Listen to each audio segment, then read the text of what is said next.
All right, welcome. On behalf of Lacrosse Nova Scotia, we're going to be discussing the 2026 rule implementation for World Lacrosse and Lacrosse Canada modifications.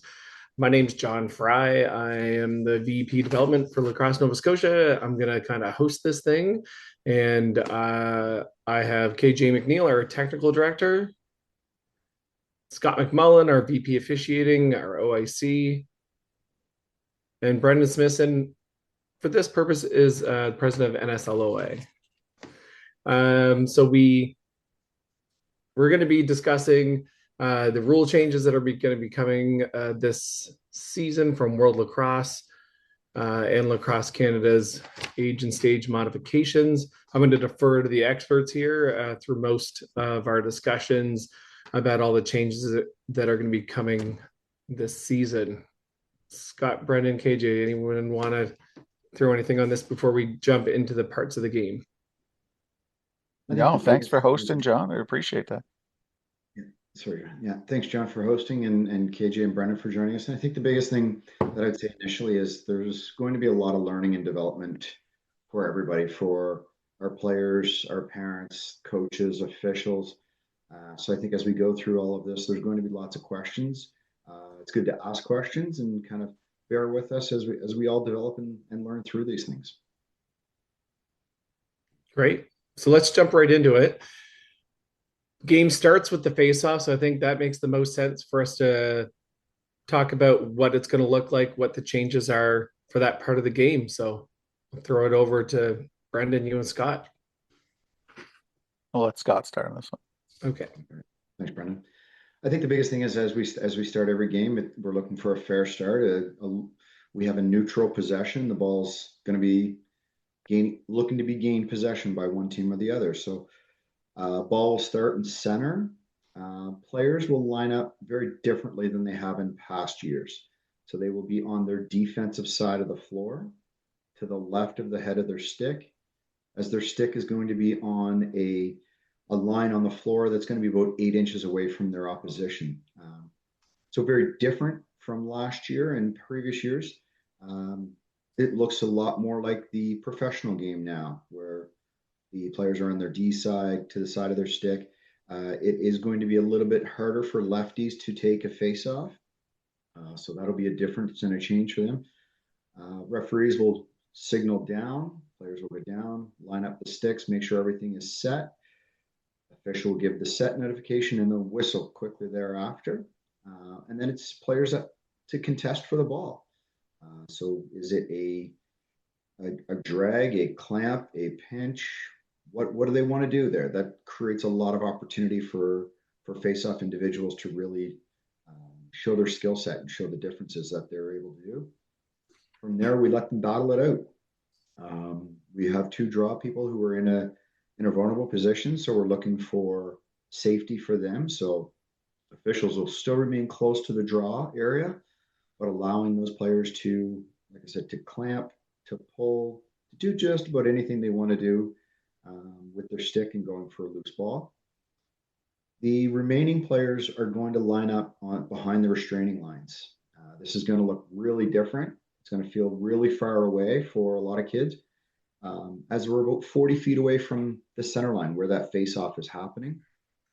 Once the whistle goes, those players can run in, cannot hit the draw people as they're down in the vulnerable position. Once that ball is out, it's fair game battle. Go for it. Pick up the loose ball and gain possession for your team. I'll add into that. One of the big changes this year, as Scott mentioned, you're 40 feet away from the draw man. You don't have to wait for the possession to happen. As soon as that whistle goes, you come straight in, just like the NLL game from that perspective, in terms of that happening. With being on the defensive side of the stick for your face-off, means no more straddling with the stick between the legs. That is not legal anymore.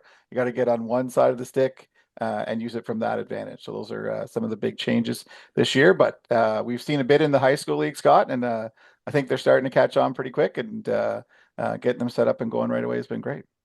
Yeah, I think the biggest thing right there is give it a shot and go for it. Try something new, try something different. For kids who have played field lacrosse, there's going to be a lot of for the kids who played men's or co-ed field lacrosse, there's going to be a lot of similarities there. But for coaches, there's going to be a lot of tactical differentials. I don't know, KJ, maybe you want to touch on some of the tactical differences for a coach.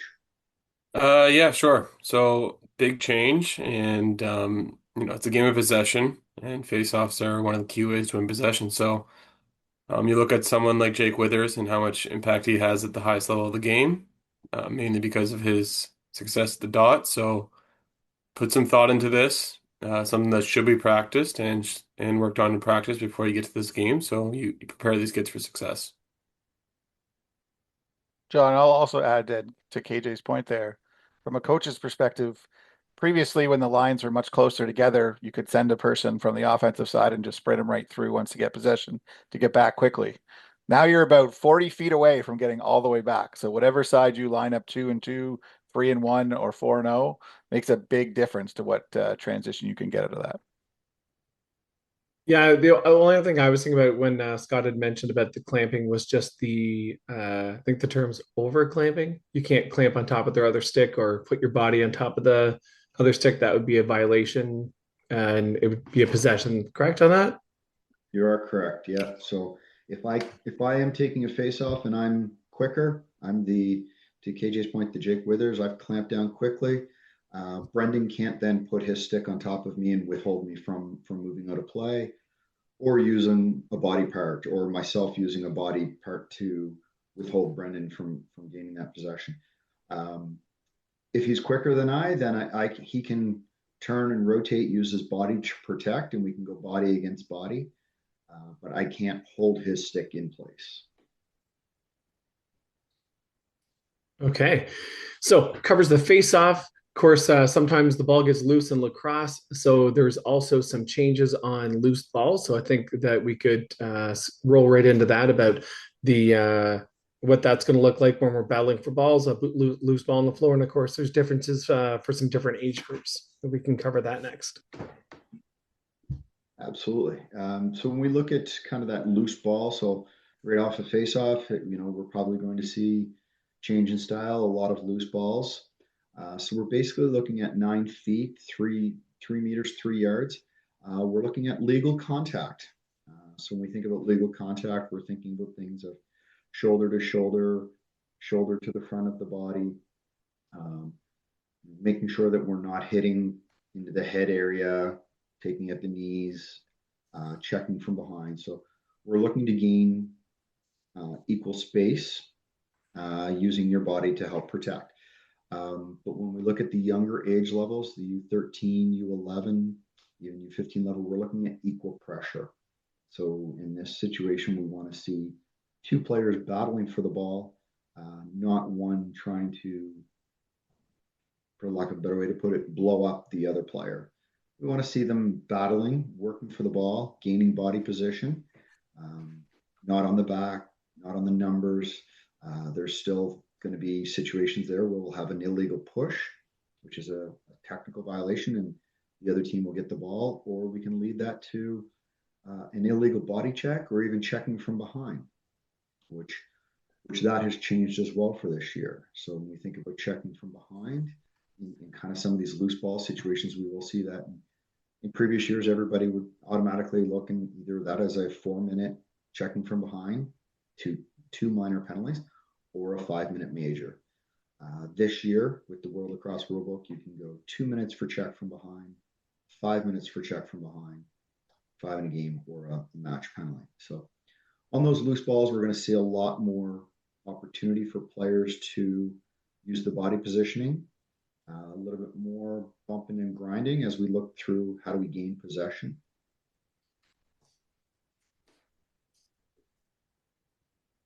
I don't got anything to add to that. I would say from a coaching perspective, it's more about being ready for contact and it is taking advantage of that body contact you're allowed to deliver. So if I'm first to the ball, I'm going to be in and out still. I don't want to wait and make contact and then pick up the ball. But as I'm going in, I'm prepared for that contact. I'm in my athletic stance. I'm low to the ball.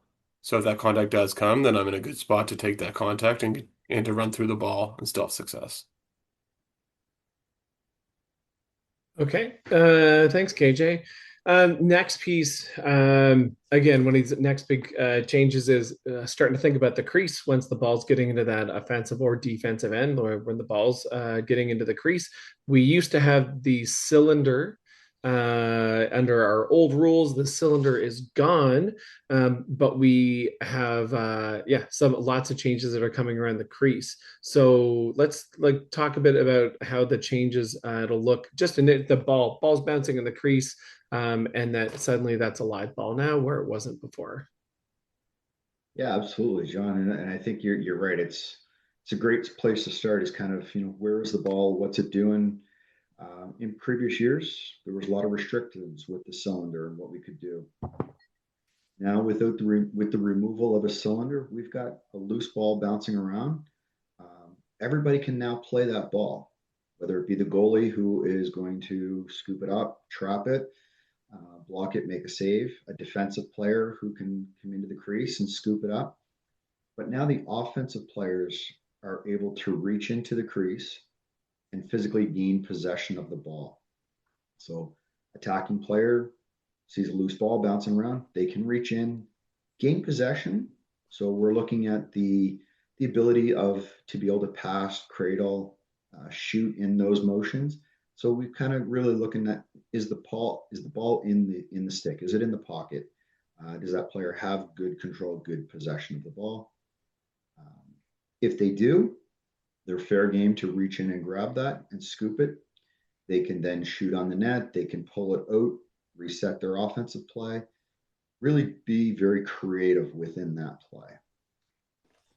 I think it opens up a lot of opportunity for crease individuals, crease players, to be able to look for those quick rebounds instead of completely retreating. They can now look to continue their offensive set. I think there's great opportunity for that. Continue the play, get another 30-second shot clock if that may be, if it's a shot, but they can now go and continue that offensive play versus just completely bailing out, which is going to make it very creative and interesting for defensive players. Goalies are going to look to trap that ball very quickly to gain possession. Defensive players are able to now drag the ball back into the crease or scoop it up. Biggest difference once that defensive team does have possession of the ball, they will only have 4 seconds. So past years it was greater than that. Now we're looking at 4 seconds from the time they have possession till the time they get it out of the crease. KJ, I don't know, maybe there's some kind of coaching or some offensive tips maybe for some newer players to this role? Yeah, so I think offensively, we're always trying to get over the top into the middle of the floor. But with that crease opening up, that down the alley or outside lane becomes a lot more of a viable option to attack the net. And then also the play from behind the net, there's a lot more options there that opens up the creativity of these players, and you see it a lot in the leagues that already have these rules. Some very pretty goals are scored from back there. I think more so it's defensively that coaches need to be mindful of. Historically in our sport, when the ball's in your crease, you have a second for some active rests where you can kind of like sit on your heels and survey, because you know they can't get the ball. So that's going to be the instinct of a lot of players, and it's about correcting that early because that ball is live, and a smart offensive player will take advantage of that if it's just sitting there. I'll also add, John, like just to give the basic example of it when you're coaching or a player, the crease is the ground now. So like it's just literally the ground, the post, and the goalie. And so it's not your stick touching it anymore. It's got to be your part of your body. So feet, hands laying on it, any piece like that is one of the biggest differences from before. So before it was like vertically, as you said, the cylinder all the way up with your feet crossing the line at any point. Now reaching in with your stick, as Scott and KJ talked about, is totally legal. Stick touching the ground is legal as well. Like that's not illegal. It's got to be a body part from that perspective in terms of those kind of pieces in moving forward, which does make a huge difference in terms. And then Scott had mentioned it, and KJ talked about it a little bit. The biggest difference of the back in and having Goalies used to be the only ones who could reach out and bring it back in, and now a player can do that as a different option for defenders, and something that weren't able to do before. But it does support the defense and trying to cradle the ball, getting back possession, and then also offense is active down there as well. Yeah, great point. And I just wanted to mention this is for the U11 all the way up. So some of our rules are jumping between for different age groups, but this one is for basically all of our age groups from U11 up. So this is a great one that will kind of hit for everybody. One of the most exciting things really that's coming into this season that is causing some concern because we want to keep everybody safe. That's always the first thing, but super exciting is still staying on the crease, but the idea of crease diving and then the ideas of safety around that. So I know that there is some pretty specific things that we want to discuss around that, around safety of the goalie, safety of the players, and then also what's going to look like and what the offensive player needs to think about when they're if they're going to make that dive. Absolutely, John. And you're right. It can be a really exciting part of the game. Player comes in, dives across the crease, laying flat out, reaches around the goalie, and big goal, big celebration. Very exciting part of the game.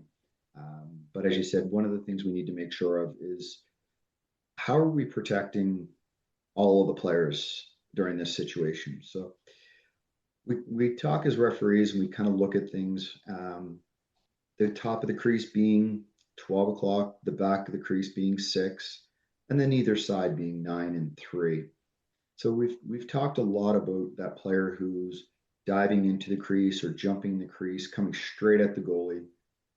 There's a lot of risk there, a lot of danger. So we're going to penalize those fairly heavily if we have player and goalie making contact with one another. The better option is if we think about a dive across the crease from 9 to 3 or 3 to 9, gives the player an opportunity to dive into open space, reach around the goalie. But again, we want to think about protection for that goalie. So if we've got some stick to body contact, and as the levels progress, the degree of severity, the degree of impact is gonna play a part. But if we've got some stick to body contact of the goalie, we're probably going to be looking at a minor penalty for goalie interference. If we've got some body to body contact, so the diver, the offensive player has made contact with the goalie, could be in their body, their knees, their ankles, their feet, whatever it may be, we're probably looking at going to a major penalty, if not a major in a game or even a match penalty, depending upon the severity of impact. So we really want to make sure that we're protecting goalies, that the goalie is able to have time and space to be able to make a save. Because as great as that can be, that offensive player diving and making a great, beautiful goal, we've seen some pretty big saves from goalies as they've made the save on that player who's diving across. It's a really good opportunity there. But then we need to think about how do we protect the offensive player. So the offensive player has kind of looked at things and they're looking at, do I have safe space to make the dive? Do I have a lane to land into? Can I land safely? Am I going to run into a player or a goalie? So if I've said, yes to all of these, that I've got space, is the goalie in my lane? Is the goalie out of my lane, and can I land safely? I say yes to those. I've got a pretty good option to go for a dive. But then we do see situations where the goalies will take advantage because they view the crease as it is my crease. And we've seen the goalies say, oh, I'm going to, John has dove in front of me, so I'm going to drop down and hit John. Well, we're going to protect that offensive player now as well, too. They made a good decision to dive into an open space. Now they're vulnerable players. They're laying on the ground. So if we've got a goalie now who slashes or sticks them, we're now looking at that same potentially minor penalty or more. The goalie jumps on the player or drops on the player, and then we can be looking at major penalties to match penalties. So we're really looking to protect that shooter as well. And that being said, too, is if we have a defensive player who now takes advantage of that, saying, hey, they dove at my goalie or they dove in that area. Well, did the player have space? Was the goalie in the lane? Could they land safely? How did they answer those questions? And if they can answer those in the right fashion, well, everything's good. So why should a defensive player be able to take advantage of that offensive player who's now laying in the crease? So we've done a lot of conversations and a lot of teaching at the clinics to kind of work through this. It's going to be an area of growth as we progress through the season, and an area of learning for a lot of players, defensively, offensively, for a lot of the goalies. Just want to make sure that we've got everybody protected in that realm. And that's for U15 and up. The U11s and U13s, no crease diving, no crease jumping. We don't have a cylinder, but they can't jump and dive. Correct. Yeah. Sorry. Thanks, John. Great add. And then when we think about those players who are in the crease, maybe the goalie makes a great save. Offensive players now laying in the crease, the ball is loose. We really now need to look at that offensive player and what are they going to do? Well, they can't be the first to engage in the play. So if they come out of the crease, they can't go pick up the ball or engage in the ball until it's gone to another player. Or if one of their teammates picks it up, they can't be what we call first to receive. They're now an ineligible player to receive a pass. So if they've stepped in the crease, they've landed in with their body, they now have to reestablish their positioning outside of the crease, and another player on their team has to receive a pass. So it's going to create some opportunities for a defensive team to kind of pressure on the ball, but also how does an offensive team think about their ball movement around for a different player? No, KJ, I'll throw it over to you, see if you want to add anything there. I guess I can add in terms of the last what Scott talked about, the first to touch. For any coaches out there watching, if a referee is pointing at a player, that is a player who's gone through the crease and is not eligible to receive the next one. So you can teach your players how to notice when someone does it. It's not just on a crease dive, cutting through, taking the advantage of that also counts from that advantage as well. And I guess similar to the last comment, we talk about crease diving. When you dive from the back, the post counts as part of the net and the crease. So that is a part of it as well. Can't just bank it right off the post. You have to reach around from that perspective. So all those come into play when you're doing the crease. So the crease is just the ground now, but also the goalie and the net is a big two pieces that are part of the crease diving and making sure it's safe. As Scott said, we're erring on the side of caution to make sure everyone's safe. That's the goalie, but also the man diving through the crease and making sure everybody comes out of those plays safely. Similar to the last rule where we now have active creases, that means there will be people in your crease that previously, to KJ mentioned, the cylinder was kind of that own area where you could rest. That's not the way it is anymore. And so we have to learn around that and work together, but protecting injuries are the biggest thing for the diver and the goalie and defender and who's ever in those positions is what the biggest key is from an official's point of view. I'll go to KJ from a coaching side. Yeah, I mean, not too much for me to add here, other than it is a new skill, and typically when you introduce a new skill, it's good to practice before you try it in the game. They're high risk, high reward play, so we don't want kids diving out of control into defenseless goalies. Let's make sure there's, as Scott mentioned, that time, that space. And at the end of the day, I'm only crease diving if I think I'm going to score. Because the chances are I'm touching down on the crease, so I'm going to be out of the play momentarily anyway. So if there's not a realistic chance of scoring, I'm going to try a different strategy in that scenario. One The piece I just impact on the wanted to ground is pretty mention. hard. Go ahead, Scott. The impact on that ground is pretty hard. On the concrete floor is pretty hard, unlike a Yeah. turf floor.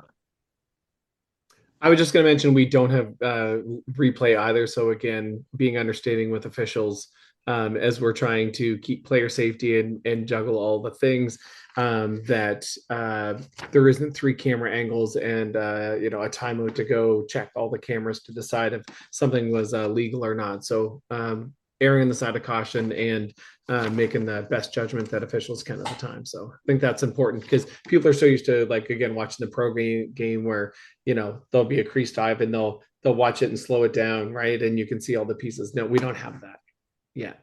You can throw a red challenge flag, but you're not getting a challenge. You'll be going somewhere else. Exactly. Okay. There was a couple time changes that have come up in the game.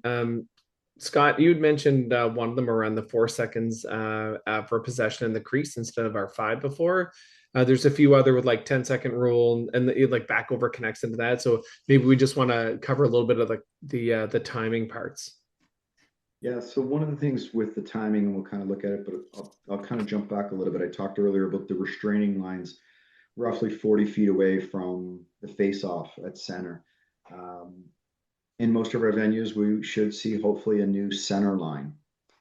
So for those that are familiar with hockey, you see the red line across the middle. We should have a red line or a white line across the middle of the floor, which is going to give us some judgment on a lot of the additional counts that we have. So as we mentioned, John, that 4 seconds to get the ball out of the crease. Once that ball's out of the crease, we've got to now advance into the offensive half of the floor. We have a total in U17 and above of 10 seconds to get over half during all courses of play. So if I'm on a power play, if I'm shorthanded, if I'm playing even strength, I've got 10 total seconds to get over half. So that includes the 4 seconds to get out of the crease. At U11 through U15, teams will have the same 4 seconds to get out of their crease, but the only time that we'll have to worry about the 10-second count is when a team is shorthanded. So if a team is playing shorthanded, 5-on-4, 5-on-3, etc., they will have 10 seconds to gain the offensive side of the floor. Gets things to be a little bit more creative on how do I want to work my breakouts, how do I want to work my pressures and my rides as now a defensive team. So there's really some creativity that needs to come into play with the game. So the nice thing is for some of the younger kids, it's a little bit less distance than a year ago when they had to go off after the far restraining line to get into the offensive half of the floor. The other thing that center line is going to come into play for is on what we call a back over. So the offensive team has advanced the ball into the offensive half of the floor. They need to keep the ball in that half of the floor during the course of their 30 seconds of play or whatever they have remaining on that shot clock. Once the ball does come back over half, we do have a back over situation, and it's going to go to the defending team at that point, unless they were the last to touch. So for example, player shoots, hits the goalie, we have a reset and the ball bounces down, or hits the post and the ball bounces down. That's okay. We're going to have that new reset once the ball is picked back up by either team, and then they have to advance it back over. If it goes off a defensive player and down into the defensive team, into their half, they'll have to have that same 10 seconds to re-advance if they're shorthanded. But because it went off of the opposing team, they're not guilty of a backover situation. I think that's going to change quite a few things from a coaching perspective. Yeah, I think this is the biggest rule change from strategy and coaching. So there's real opportunity to work on presses. So using your offensive players after they take a shot on the net to apply some pressure on the team that's breaking out. They only get 10 seconds at U17 and above to get to half. 10 seconds is a lot of time. 4 of it's spent in the crease.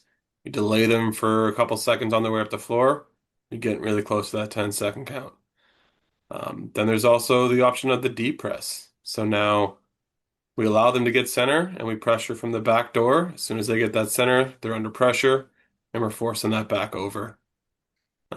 There's a lot of different ways to run these presses, and I encourage you to work with your athletes and find what works best for your team and give your team a little advantage. John, I'll note that the 10 seconds from U11 to U15 when you're shorthanded isn't new. It's just a location you need to go to.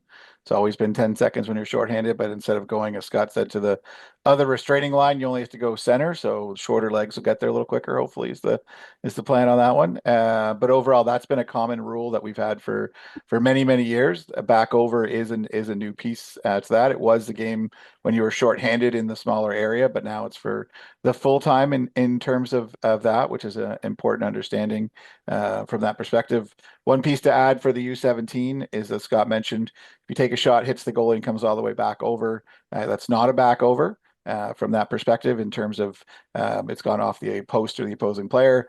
So we do wave off the back over. But once you pick it up in the defensive zone, your 10 seconds start again. So you don't get a free 10 seconds again. It does start your 10 seconds again to get back over from that perspective. And the last piece to add, on a back over situation, so if the ball is coming back over and it is a back over, the official's calling for it. If there is a chance that the team that was defensively that is not in the back over situation has an advantage to pick up the ball and have an odd man situation, the referees will let that go to give them a possible breakaway. It happens at times, other situations like that. So it's not an automatic. As soon as the ball bounces on the other side, it's immediately blown down. We'll wait to see if there's an advantage for the team. If there isn't, then it will be immediately blown down after that and go from there. So there is an opportunity for the team to pick it up and possibly be already gone from that example in terms of those situations. Yeah, to your example, if that ball was rolling over half, but it's going, it's moving, you're going to let it keep moving to see how far it goes because of the advantage in players getting into it, closer to it, sort of thing. Totally. There's an opportunity where you see a player in the shooter position take a shot, the ball go off the back of the boards and come all the way across and coming back over center. And one of the smart defensive players took off and started running and catches that ball on the other side, which normally would be a back over and blown down. Because they're on a breakaway situation, we're going to let them play that out and take advantage of the breakaway. So KJ said, being smart with knowing the 10 seconds defensively and pressing. There's also that breakout when the loose ball is starting to go down and you have that opportunity. Most kids just stop and are waiting for the whistle to go. Smart defender just keeps going and picks it up, and they can be gone on an odd man situation or a breakaway or anything like that. So I think to what KJ said as well, there's a whole defensive side to this on both sides of the ball that's important to be aware of. Great points. Great points. I'm going to throw a curveball in here because when I was just going over our cheat sheet that we have for Lacrosse Nova Scotia, one of the things I did notice that we didn't discuss was defensive off-ball contact, and that we have U11, U13 has some specific on-ball checking, and then more off-ball shadowing, and then the older players, U15 up, have more equal pressure, but big push about getting the unnecessary off-ball contact out. So I think that would be a big one. Maybe we just want to cover. I think that's some good safety pieces, but also change in play. Yeah, absolutely, John. I think you're right. And it's, the safety piece of it. But then it comes back to looking at, what are we trying to accomplish kind of on those plays, right? An offensive player wants to create space to get the ball movement. A defensive player wants to keep an offensive player from going to their net. So we've got to have some abilities, some ways to play defense. So at the younger age levels, we're looking at kind of in that place and push, place and direct, equalize pressure. So if we have one kid who is bigger, stronger, faster than another, and taking advantage of that and just, bulldozing them out of the way, then we've got an unequalized pressure. When we look at the older age groups, they're a little stronger and kind of, as we see them get a little bit older, they have a little better understanding of how to make the motion, how to take a hit, how to give a hit. So that'll be a new thing for a lot of our younger kids as well, with a lot of the changes to this rule book. There is going to be a little bit more physical play. There will be more bumping, more grinding. But again, as officials, we want to look at what is the pressure that's being applied? Is there any excessive force? And then we'll look at judgments from there. Do we have an illegal cross check for that matter, or do we have something more on the offensive side of an illegal pick? So there's a lot of difference with the motion and the contact there. Biggest thing I would say as an offensive player is keep your feet moving, and you'll not get hit very much. I'll add to that the The biggest thing I noticed in the rule change, Scott has exactly right. There's no stick. It's really about the cross check and that like pushing away, not the slashing, and taking that part of the game off the ball. Of the idea of like people going through before you get hacked a lot. That's the idea of trying to move some of that away, keeping it more of a cross check, equal pressure kind of pieces like that. So coaches, don't teach your kids to slash off ball. And also like the old school where it's like keep Oh people yes. out of the area in front of the net, the house, and just no one's allowed to stand there and just standing and hammering away as a defensive player on the offensive player off ball. Like that's not like it would be it could be called previously, but now it's very specific in the rules, right? Like you can't just stand there once you've established yourself as a defender and you might have hit them once legally. You can't just crack away on them. Yeah. The old days where guys would stand on the crease and just jackhammer somebody on the elbow and continue to cross check and cross check and cross check. Really never wanted part of the game, and the extra energy you're taking away from yourself as a defensive player really takes away from your support of your other three or four teammates that are on the floor at that point with you as well. So we've really tried to, we will do our best to try to really make sure that that is removed from the game. Okay, well, listen, I think we're just going to finish up right now. Before we do our closing, I just want to check if you anything jumped in anyone's head that they wanted to just share, or a piece that maybe they were just sitting on some nugget. I might add that offense, defense is now allowed at U17. So coaches at that level, not that you have to run offense, defense. I've seen up, down, beat an offense, defense with the right personnel on your team, but it's another avenue you can explore. And if you got the right personnel, then yeah, go for it. Okay, thanks, KJ. I think If if I we're could just talking, build on KJ's point there. Sorry, Brennan. no, Uh, no, One thing that had come to my mind as well, and with that thinking offensive, defense, transition, and change, illegal substitution is Mm. now a time served penalty, whether you're on the offense or on the defense. So equal infraction for the equal penalty of what you've done. So that is something that a lot of teams have always tried to push that guy out the front door a little early. So that is something that the officials will be watching for in transition. Good point, Scott. Thanks, man. and I'll add since we're on new things and talking about penalties.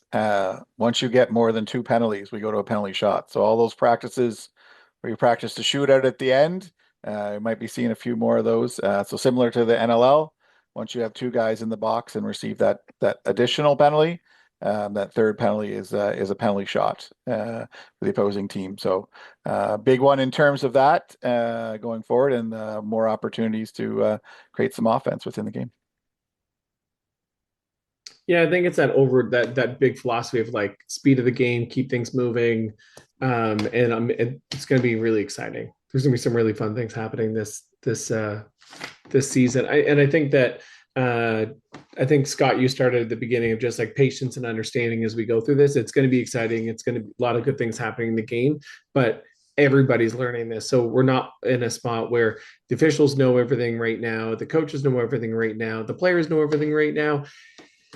Everybody's going through this process. Officials are just going through their clinics and getting all these updates. Our coaches are going to be getting certified and are going to be going through all this. So there's a lot of learning going right now. So I think that we are going to have to be patient and work with each other on it. So I think that Scott, you had started with that, and we've talked about it that every game there'll be discussions of like, hey, we're just going to keep working through this.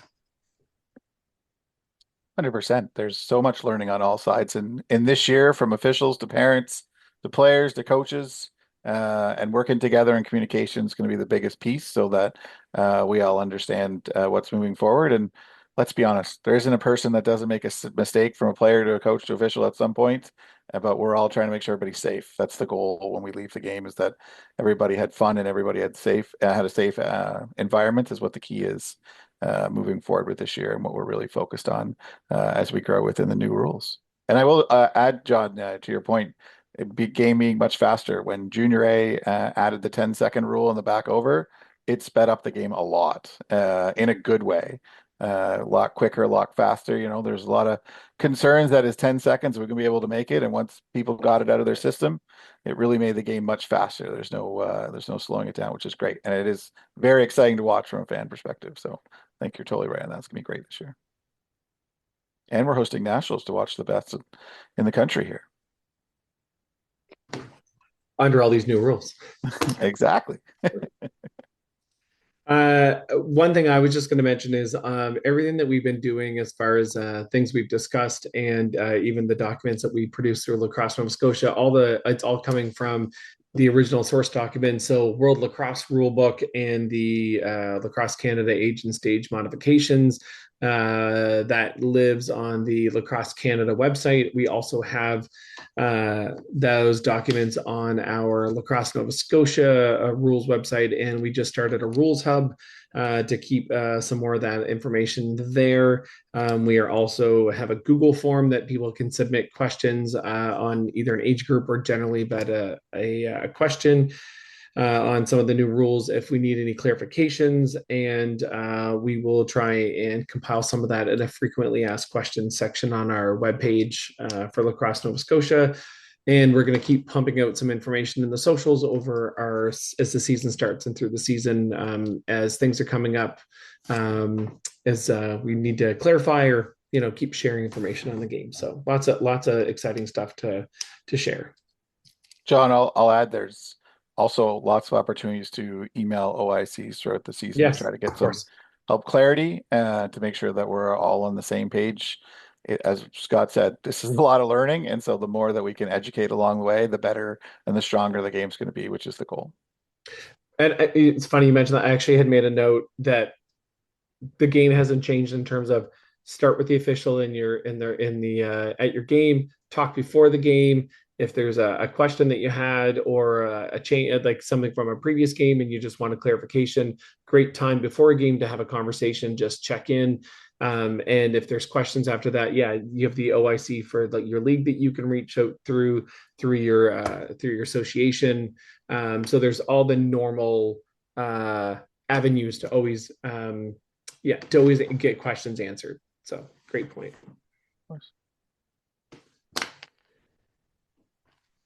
Closing, any final thoughts from anybody? No, I'm excited to have us all working together for this year and a great season. Excited to be here. Thank you, John, for putting some questions together. Very much. To all those out there, if there's questions, please reach out to us. Ask the questions. We'd rather answer the questions early on and set the right precedent versus having a bunch of rumors running around of thinking things are one way and they should be a different way. So please ask questions. Great way to end. Thanks.